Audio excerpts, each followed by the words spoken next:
socially responsible. She works at a morgue to get her brain so that she doesn't have to kill anybody.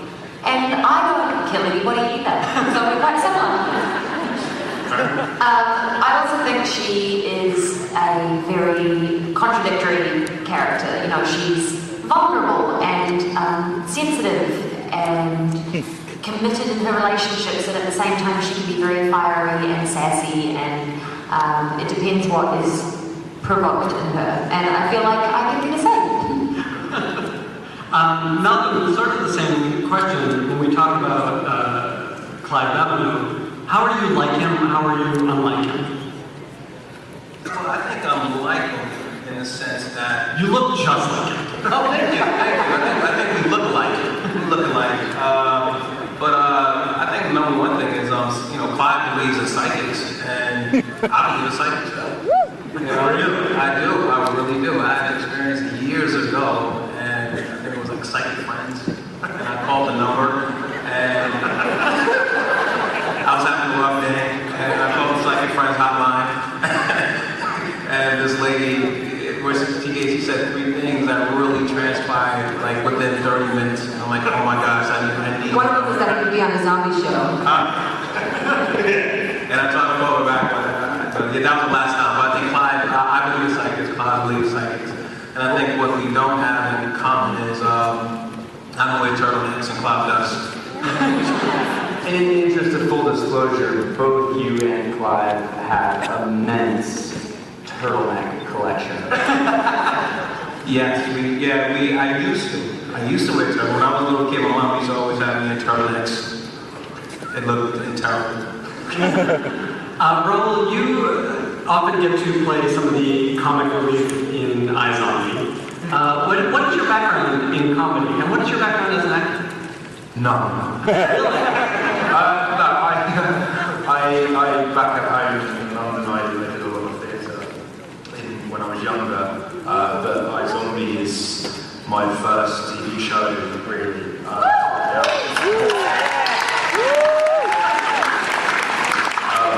But yeah, comedy-wise, I mean, it's funny off the page, as it is. And I guess he's a great excuse, him having almost verbal diarrhea and not having it in a monologue. It's fun to play with someone who just says whatever they want, whenever they want. And also, a lot of the time just comes from the fact that we all just get on and we all just like working with each other, So that's just, there's not much work there. Making TV is easy, you guys. I want to go down to Robert on the end and kind of ask you the same question. Tell us a little bit about your character and how are you like him? Well, we're both about 6'1", 6'2", blue eyes. No, let's see, how are we alike? Let's see, I've been through some pretty rough breakups, as this is Rob, and I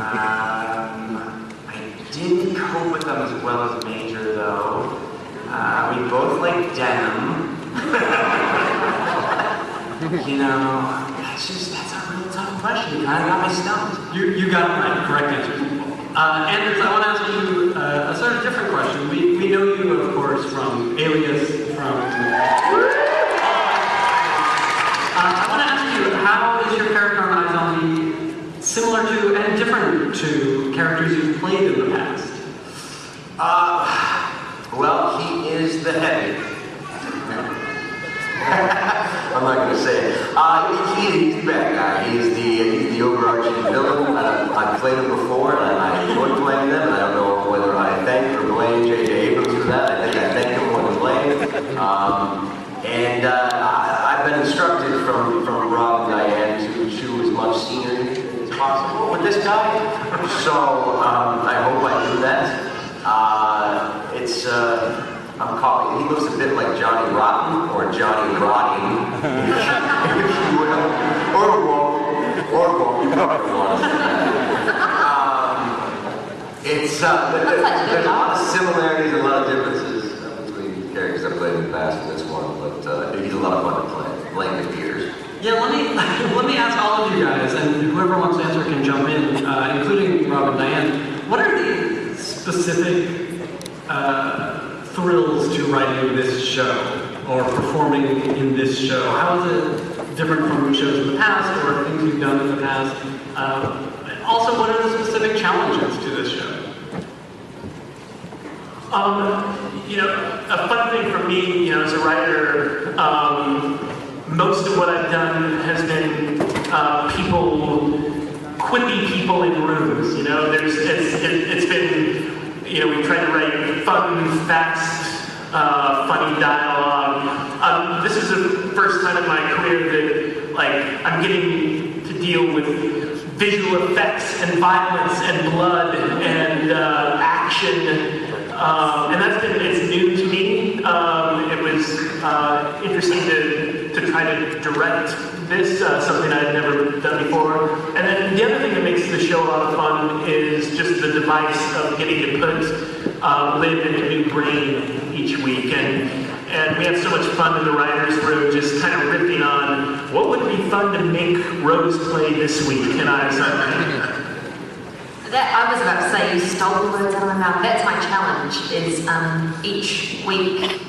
You go into a show and you don't get a lot of time to prep for a pilot. I got 3 weeks, 2 or 3 weeks, and then we shot for 3 weeks. And then you think, oh no, it's okay, because if we get a serious pickup, I'll have all that time to prepare. So I did, and I spent a lot of time watching zombie movies and watching Veronica Mars, rewatching that, watching Buffy the Vampire Slayer, totally trying to get a sense of it. And then I get these texts each week that just say, okay, this week you are a martial artist. And I'm like, I spent 4 months preparing Liv. I don't know what a martial artist is. And I get sort of 3 days to suddenly learn that or learn to speak a Power Ranger.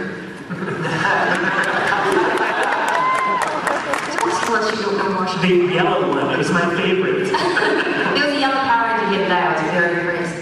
But I get to take on different characters each week, and it's so exciting. It's part of what I love most about this character, but it can be a fine line to work out how to incorporate those and play with the humor and the novelty of those, and not for it to overwhelm Liv's personal journey that she's on. So interweaving those, it's definitely done in the text as well, and it's something that I am very conscious of tonally in the show. Human brains. No, it's made out of coconut agar, which is like gelatin. And I have a spit bucket. And that's on eBay, right? People can get on that spit bucket. Well, you can answer for each other. You go first. When Rob called me about the project, the first thing that I was interested in was the word zombie, which was in the title. So that pretty much sold me on it. But I definitely wanted to do something genre sci-fi, and just the idea of getting to do a different take on zombies was something I was really excited about. When I first saw the comic book, it was because the head of Warner Brothers development brought it to me, and she didn't pitch it as CW needs the next great zombie show. She pitched it to me as the CW needs the next kick-ass female lead on the network, the next Buffy, the next Veronica Mars. And so it was an opportunity to do that, which was really exciting to me. But I do love the zombies as well. One of my 7 years ago, my producing partner Dan Etheridge and I sat in a room for 6 weeks and broke a big zombie apocalypse show. It was called Death Valley. We were very excited about it, and we were literally we had scheduled our pitch meetings all around town, and then the front page in Hollywood Reporter is Frank Darabont sells Walking Dead to AMC, and my zombie project was no more. So 7 years later, I'm getting to do zombies.